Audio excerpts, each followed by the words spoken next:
Warren Buffett pernah berkata, "Rule number one, never lose money. Rule number two, never forget rule number one." Di era global saat ini, peluang kita tidak lagi terbatas pada celengan atau emas saja.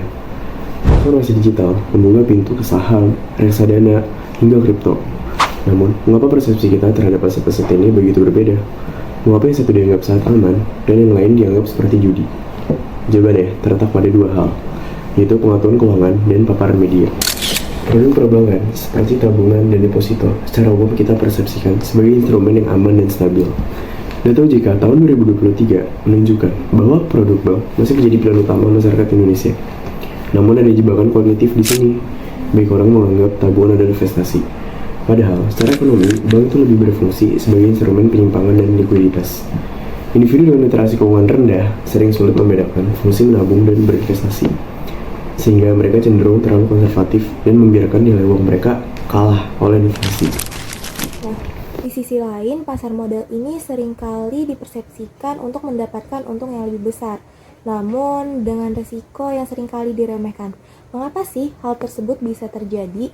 Nah, hal tersebut terjadi itu akibat adanya media exposure, di mana media digital ini lebih sering menonjolkan narasi keberhasilan dan keuntungan dibandingkan resiko yang mereka hadapi atau resiko yang profesional. Akibatnya banyak sekali investor pemula yang terjun ke dunia pasar modal hanya karena melihat tren pada media digital yang ada tanpa melihat nilai fundamental pada aset tersebut.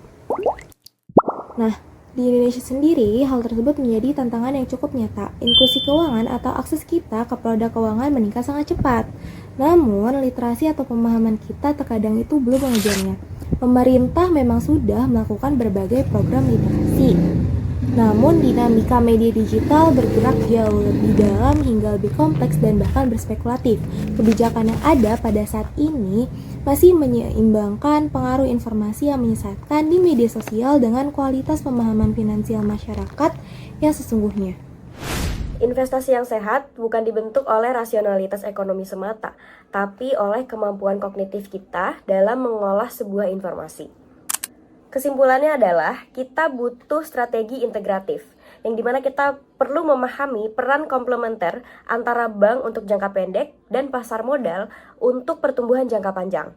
Jangan biarkan media mendikte langkah kita, so kita perlu tingkatin literasi keuangan, kritis terhadap informasi media, dan membangun ekosistem investasi yang berkelanjutan. Karena pada akhirnya, investasi terbaik adalah investasi pada pengetahuan diri sendiri.